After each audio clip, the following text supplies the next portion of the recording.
All right. So, today was another productive day in my little empire. So, yeah, I had a thought. Well, had a lot of thoughts. Been very hyper creative today. Oh, my chin. Yeah, I've had like so many ideas lately, and it's like, okay, I gotta, chill out a little bit and, get some things underway. So anyway, one of the things that I was super excited about today was I had a very full day today, just super full. I met with, it's gonna turn on. I had a counseling meeting this morning, just for family stuff, and I mean, I don't know. I cannot recommend counselors enough. I mean, the thing, I think what's hard is that, it's hard to find a good one. This morning, I haven't been to counseling stuff for forever. But this was really more for me validating some stuff that's going on in our family. So it didn't really have anything to do with me per se. But it was very helpful to just be heard. And it's so funny because, like, when I first started doing any, ever going to counselors or anything like that, it can be such an uncomfortable space for you to sit in and to be vulnerable. But then once you start opening up and, going through those things and unpacking all that baggage, you become very at peace with those unpacking feelings. And so when you start to unpack things and actually start sorting things out in their correct boxes and everything, it's very, you feel a great relief. And so that was nice this morning. And it's just good to be heard. It's very nice to be heard. I also really I feel like people don't utilize friends and family members well, because sometimes you treat your friends and your family members as counselors, and they're not. I'm not saying that there's not times. I mean, I so appreciate it when friends and family listen to me, and I love doing that for them, and vice versa, and all that stuff. But it's important to remember that you sometimes you have to take those your feelings and your thoughts and put them with somebody else who's not dealing with you all the time, because sometimes you just have stuff you need to get off your chest that doesn't really necessarily need to be a burden on your friends and family. You just need to be able to say what's going on in your head, and and maybe you need to rant a little bit or whatever, and then you're done, and then you feel a lot better, and you're not burdening you're not burdening the people that are immediately around you. I wish more people did that, because I think sometimes that friends and family and spouses and whatever, they feel loaded down by whatever whatever you're saying to them, and they're like, I can't deal with all this, and you're like, oh, I'm sorry, you're right, like that's not your space, that's not your place. And there's obviously you want support from your friends and family. Like, that's what we are here to do, is support each other. But you can't always do that to people. And I wish more people recognize that.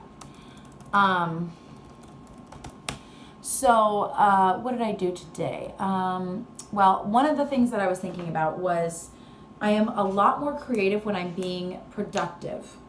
And one of the things that I used to, especially when I struggle with depression, I have a hard time with this. I tend to think if I take more stuff off my schedule, I will feel better. But that really doesn't happen to me. And I can't say that that's true for everybody, but I really like being busy now, because it forces me, first of all, a lot of times when you free up your schedule a little too much, you have all this like extra time that you just fill with nothing. And for me, it tends to be, I can spend a lot of time on Pinterest. I love Pinterest. Pinterest has saved my life. I need to do a post about that, how Pinterest saved my life. But, if you're just sitting there scrolling and scrolling and scrolling and scrolling, even if you're looking at really productive things, you're not actually doing them. And so it's kind of tricking myself into thinking that I am doing something when I'm really not. I used to watch a lot more television. Now I look at watching TV and movies as kind of like a task. because I don't really like to sit very long and like just have something be put into me. I'd rather be doing something, or if I'm gonna be watching something, I'd like it to be, I don't know, educational, or I just don't like to be entertained constantly. It doesn't feel good to my brain anymore. I'd much rather be taking, because I have so much in my mind, I'd rather be putting that out on paper, or filming, or shooting something, or whatever. But when I'm busy, it actually forces me to find time to do my creative projects, because sometimes when you give yourself too much freedom in your schedule, it becomes this nebulous of time where you're like, well, I have all this time, so I'll get to it sometime. Whereas when your schedule is very, very well plotted out,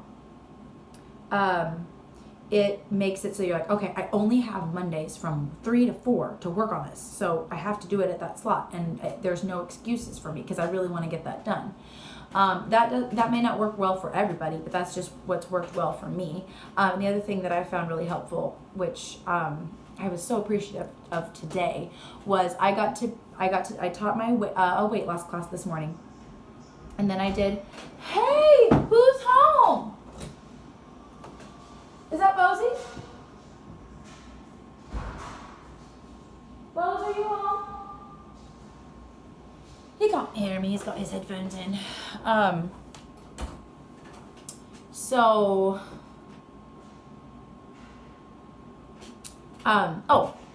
But just dealing with, so I had the weight loss class, and then I had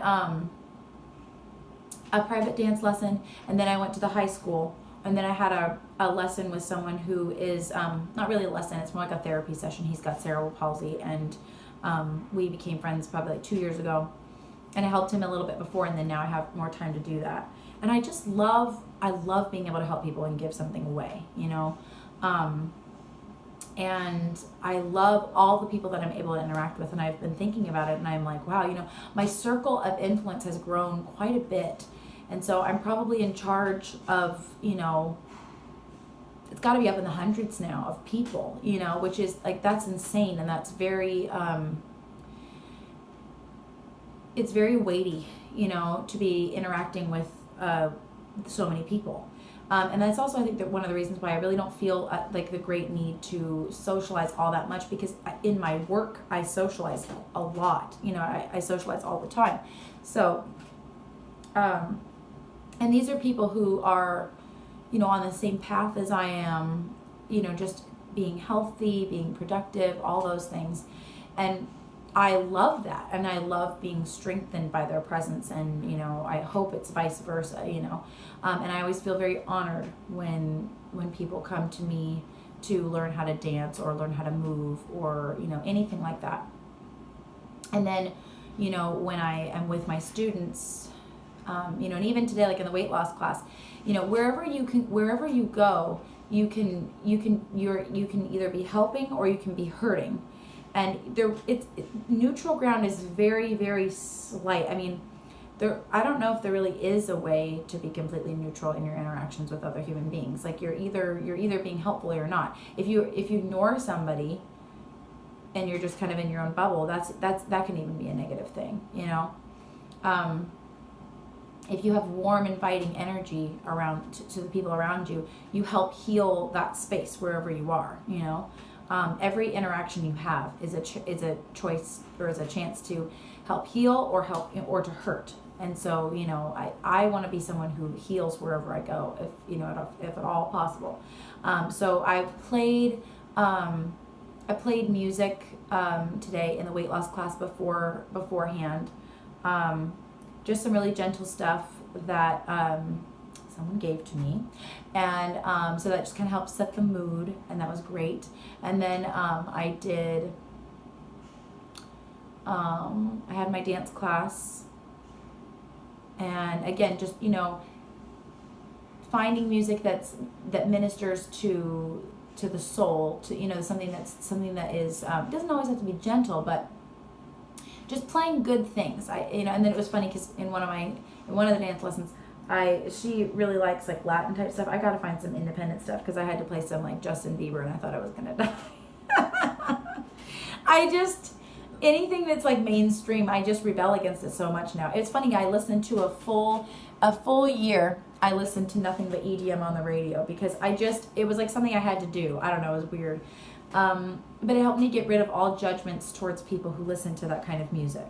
And it, there's certain times when it's all because it's like trance music, so they play it at clubs and things like that because I think it just kind of shuts off your brain and you just go for whatever they want you to go for, so if you're gambling or if people want you to be sexually active with them or whatever, or drink more or whatever, and they play it in the malls and it's kind of this maddening beat, and I've been studying about hertzes lately, like not that much. My sister's gotten more into it. She was the one who she and my mom were telling me about it.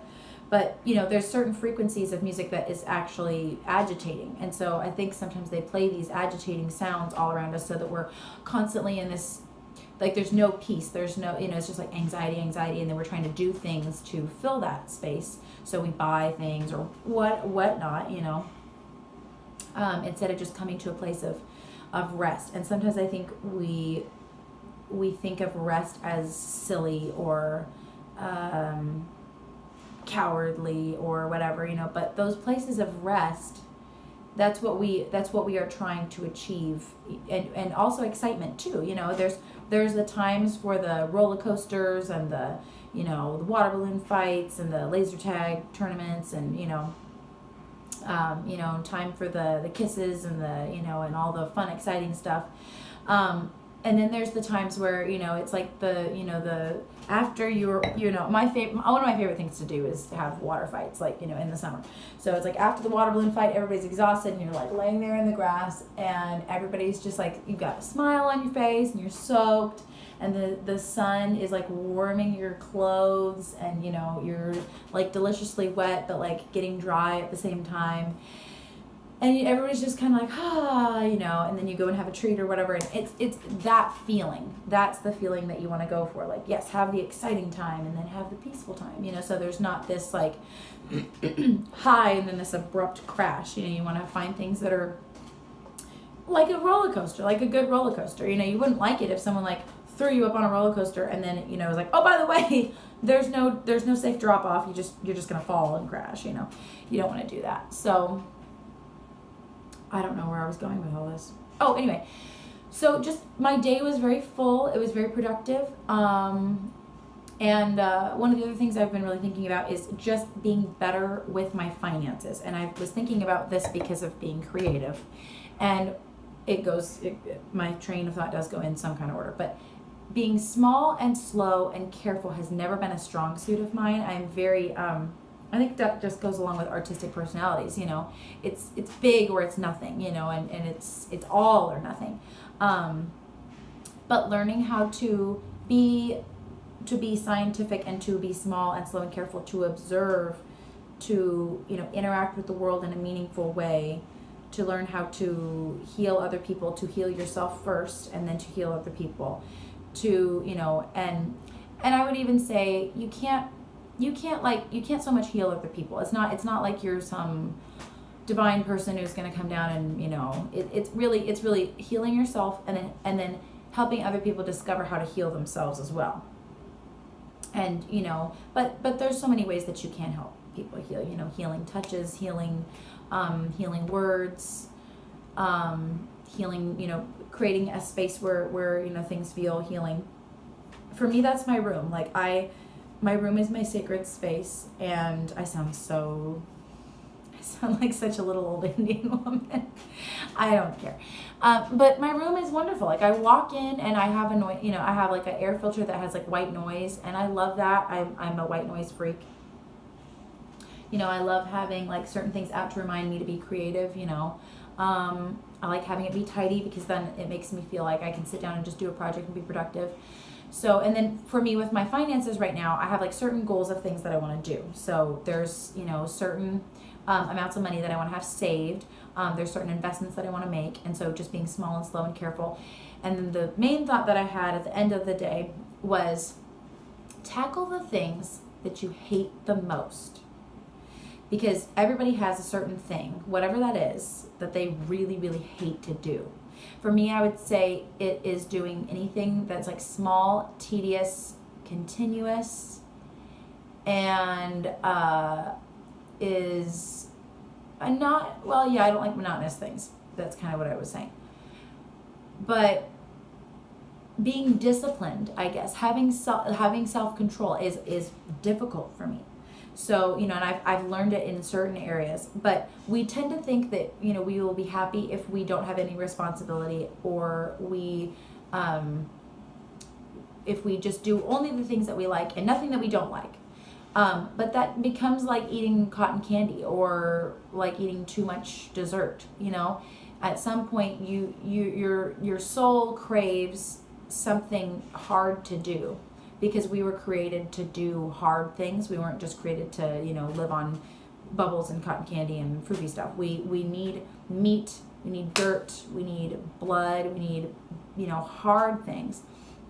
And that's why we're always inspired by the Olympics, or, people who can do great feats, or people who can, create masterful paintings, or whatever, whatever it is. So do whatever is hard for you, and that's going to look different from everybody else. It could be something as simple as keeping your car clean. It could be something as simple as, staying on a schedule. But if you can start doing the things that you really don't like and mastering them, it's like getting to the next level of a game. It's like, okay, I've learned how to beat myself in this area. Let's move on to the next one. So for me, one of the things that I really am going to work on is not spending so much money on food. What's really hard for me is that food, like if I don't eat good food, everything will tank, because I have like food-driven illness, So I have to make sure that the food I eat is very clean, and it's very expensive, and then prepping it is a pain. But I am determined to make that work somehow. So I still have to figure out a system on how to do that, but I'm going to do it. And then, yeah, just enjoying the process of becoming more. And then if you're still in that phase where you feel like, I don't even know what I want to become, I don't even know if any of this matters, search that out and see why you're feeling that way, And I was thinking today about how much I really just do. I mean, I absolutely love talking to people. I really do. And I love talking to a few select people that are in my inner, my very inner circle, and I've really loved talking to them. But what I've realized is that, I am my own best friend, and there's nothing wrong with that. There's nothing wrong. And I've also realized that I'm less afraid of loss. I still feel I still fear abandonment, which is going to be probably a longer process, and hopefully, there will be friends and people in my life who are willing to walk through that with me. And that's just because of a lot of stuff in my past, but I'm aware of it. Becoming aware of your issues is very, very important if you're going to have any kind of meaningful relationships with friends and family and so on. But yeah, becoming okay with your own skin is really difficult. But if you can accept that I think that you have to start with the fact that God loves you no matter what. Like, I just don't, I've tried not believing that. And I need to do all my science videos on why I believe in God, because I just feel like nothing is going to make sense until I do that. Because some people are just like, I just can't. Like, I can't believe in God, and most of the time it's because of science, and a lot of the science that, we have is like, think about mainstream media science. I mean, that's kind of what it is. So a lot of it doesn't quite make sense if you really sit down and think about it, but most people just don't think about it. Like, they don't think about the news or politics or whatever. They just don't think about it. But when you have a really solid foundation for, why you believe you exist and what your purpose is, it just kind of changes everything else, and then you're fine, But if you're always wandering around lost, then you're just constantly like, oh, I don't even know if this even matters. Like, and I was to that point, and I just didn't even want to get out of bed. I didn't even want to do anything, because what's the point? What is the point? If there's no purpose, what's the point? So it's like playing a game that doesn't, that has no, you don't win, you don't collect anything, you're just wandering around. And that's really boring. So yeah. But do hard stuff, and ask yourself hard questions, and do the things that scare you. You know, that sounds so trite, but it's so true, you know? But yeah, I was at the store and I was just like, I was so enjoying just my time by myself. And, you know, maybe that sounds really sad. I remember my mom telling me that. She's like, I was like, Mom, don't you get lonely up here all by yourself? And she's like, no. I didn't believe her. I was like, how can you not be lonely? And she just said, no, I really enjoy my time by myself, and I probably could spend a lot more time by myself, just learning and thinking and you know, and doing my own thing. And the older I've gotten, the more I'm like, yeah, you know, this is just so nice. And so, you know, there obviously there's times when you want to talk to people, and you know, I do like to talk to people every day. It's not like, you know, I'm not the kind of person who's like, okay, well, I'll talk to you like once a week, you know. Yeah, you know, being okay in your own skin, doing hard things, doing the things that you feel like you're not good at and mastering them, it's really an awesome feeling. So go out there, tackle the hard questions, tackle the hard stuff, tackle the hard things. And this is our daily life, you know, so it's learning how to live the daily life really, really well, so that when you go out and do a project or whatever, it's like, it becomes more like breathing, you know, and then you become a scary good artist or whatever you are. I think one of the things that artists struggle with the most is discipline. I mean to become a very disciplined person. And when I do, I will be able to crank out a lot of art and hopefully, you know, expand people's thought horizons and things. And it's, you know, like I always say, it's not because I'm so important or anything, but it always starts with one person. It always just starts with one, you know, that's all it takes. Because, you know, think about, you know, Karl Marx, or, you know, even poets, you know, E. Cummings, or anybody. It just starts with one, and then they put their thoughts out there, and you push for it, and then other people learn from you, whether it's good or bad. And so I believe, and in my own life, I have evidence that I have something that is worth having, and I would like to share it with more people. And I feel purposeful, I feel full, I feel as though I have the ability to deal with pain and loss. I feel satisfied in my soul, and I would like to share that. And whether people accept it or not is completely up to them. But it's up to me to share it. And if I don't at this point, I feel as though I'm being selfish, and that would be wrong. So it's my job and my duty to do hard things and to tackle the things in myself that are difficult. And then when you do that, you are pretty much unstoppable. So, you know, I'm planning on becoming unstoppable, I guess. So whatever that looks like, you know. And so I'm very excited about it. Okay, anyway, that's enough ranting for today. Thank you, darlings. I will see you all later.